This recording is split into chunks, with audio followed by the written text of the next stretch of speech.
Halo teman-teman, hari ini saya akan membahas salah satu konstitusi penting dalam sejarah Indonesia, yaitu tentang Undang-Undang Dasar Sementara 1950. Undang-Undang Dasar ini berlaku dari tahun 1950 sampai 1959.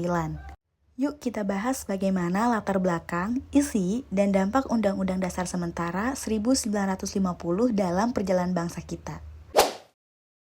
Setelah proklamasi 17 Agustus 1945, Indonesia memakai Undang-Undang Dasar 1945.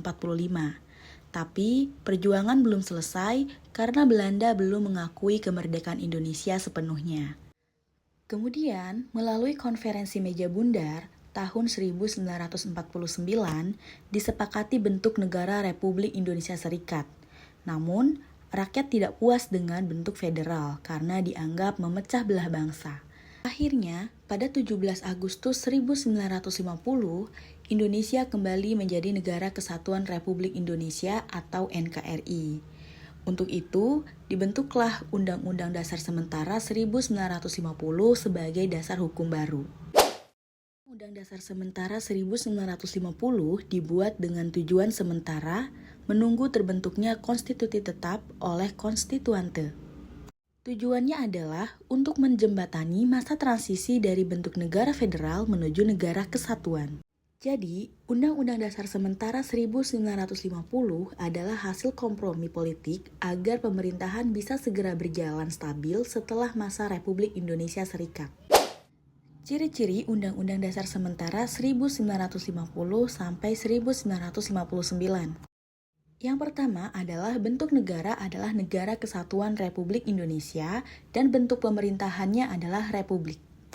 Yang kedua, sistem pemerintahannya adalah parlementer, di mana presiden hanya sebagai kepala negara, sedangkan kepala pemerintahannya dijabat oleh Perdana Menteri. Kemudian, kabinet bertanggung jawab kepada parlemen atau DPR, bukan kepada presiden. Dan kedaulatan berada di tangan rakyat yang dilaksanakan oleh DPR. Ciri yang ketiga yaitu adalah Undang-Undang Dasar Sementara 1950 menjamin hak-hak asasi manusia seperti kebebasan berbicara, beragama, dan berserikat. Dalam praktiknya, masa berlakunya Undang-Undang Dasar Sementara 1950 disebut dengan masa demokrasi liberal. Karena kehidupan politik saat itu sangat bebas, banyak partai politik bermunculan, tapi kebebasan ini justru membuat pemerintahan tidak stabil. Dalam waktu 9 tahun, terjadi 7 kali pergantian kabinet. Contohnya, Kabinet Natsir, Kabinet Sukiman, dan Kabinet Wilopo. Akibatnya adalah banyak program tidak berjalan dan konstituante gagal menyusun undang-undang dasar baru karena perdebatan ideologi. Dikarenakan konstituante gagal menyusun undang-undang dasar baru dan politik semakin kacau, Presiden Soekarno mengambil langkah tegas.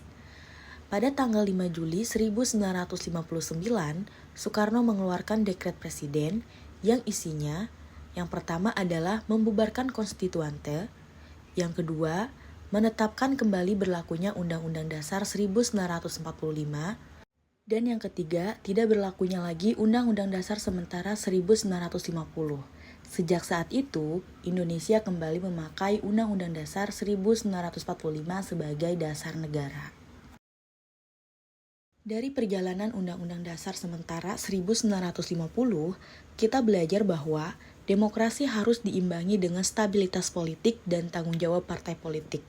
Walau hanya sementara, Undang-Undang Dasar Sementara 1950 menjadi bagian penting dari sejarah konstitusi Indonesia.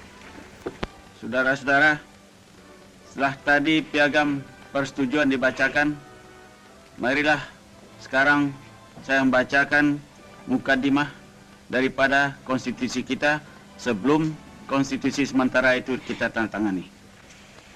Mukaddimah. Kami bangsa Indonesia semenjak berpuluh-puluh tahun lamanya bersatu padu dalam perjuangan kemerdekaan dengan senantiasa berhati teguh, berniat menduduki hak hidup sebagai bangsa yang merdeka berdaulat. Kini dengan berkat dan rahmat Tuhan telah sampai kepada tingkatan sejarah yang berbahagia dan luhur. Maka demi ini kami menyusun kemerdekaan itu, kami itu, dalam suatu piagam negara yang berbentuk Republik Federasi berdasarkan pengakuan ketuhanan yang Maha Esa, peri kemanusiaan, kebangsaan, kerakyatan, dan keadilan sosial untuk mewujudkan kebahagiaan kesejahteraan, perdamaian, dan kemerdekaan dalam masyarakat dan negara hukum Indonesia Merdeka yang berdaulat sempurna.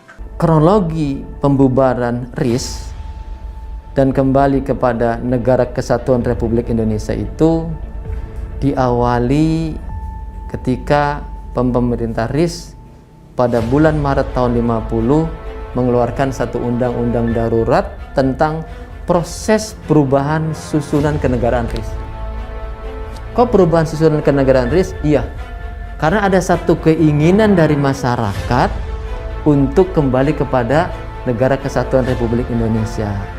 Nah, berdasarkan undang-undang darurat tersebut, kemudian negara-negara bagian yang belum bergabung itu satu persatu bergabung. Nah, otomatis ketika mereka bergabung, negara-negara serikat ini kan hilang ya.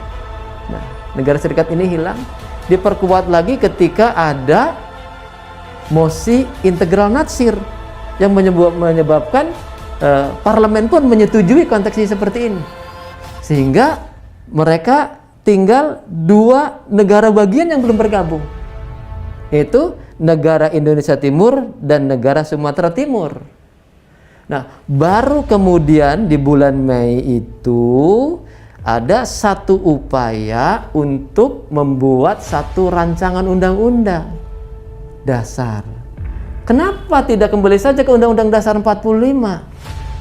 Jiwa yang ada pada saat itu, jiwa zamannya adalah satu upaya perubahan, suatu upaya untuk membentuk suatu pemerintahan yang baru, gitu. Dan kita bisa pahami bahwa Undang-Undang Dasar 45 yang ditetapkan pada tanggal 18 Agustus tahun 45, Soekarno sendiri menyebutkan bahwa ini adalah undang-undang dasar kilat, undang-undang dasar sementara, yang nanti kalau kita sudah merdeka, kita akan buat satu lembaga pembuat undang-undang dasar yang akan membuat undang-undang dasar baru. Nah, untuk mencapai undang-undang dasar baru itu, maka pemerintah membuat undang-undang dasar sementara. Jadi tidak kembali dengan Undang-Undang Dasar 45, tetapi membuat suatu undang-undang dasar sementara yang mengatur tentang adanya lembaga pembuat konstitusi yang kita kenal dengan Dewan Konstituante. Nah, di Undang-Undang Dasar tahun 1950 yang sementara tadi ada pasal terkait dengan konstituante. Konstituante inilah yang nantinya ketika pemilu tahun 55 yang menjadi lembaga pembuat undang-undang dasar. Jadi semangat perubahan untuk membuat sesuatu yang baru. Karena kita akan kembali kepada satu negara yang baru, gitu. Membuat satu sistem politik yang baru pula. Maka dengan satu undang-undang dasar yang baru, tidak lagi kembali kepada Undang-Undang Dasar 45 yang sudah dinyatakan memang sebagai undang-undang dasar sementara. Semangat pembaruan itu yang membuat mereka membuat satu undang-undang dasar baru. Walaupun bentuk undang-undang dasar sementara ini akar atau dasar pembuatannya dari konstitusi RIS, tapi diubah pasal-pasal yang terkait dengan negara serikat itu diubah menjadi bentuknya negara kesatuan. Jadi bunyi-bunyi federal di undang konstitusi RIS itu diubah menjadi negara kesatuan Republik Indonesia. Jadi sistemnya kita masih parlementer, tapi bentuk negara kita adalah negara kesatuan Republik Indonesia. Sehingga undang-undang dasar yang dibuat pun punya semangat sebagai pembaharuan yang kita kenal walaupun masih sementara, Undang-Undang Dasar sementara tahun 1950. Sama-sama.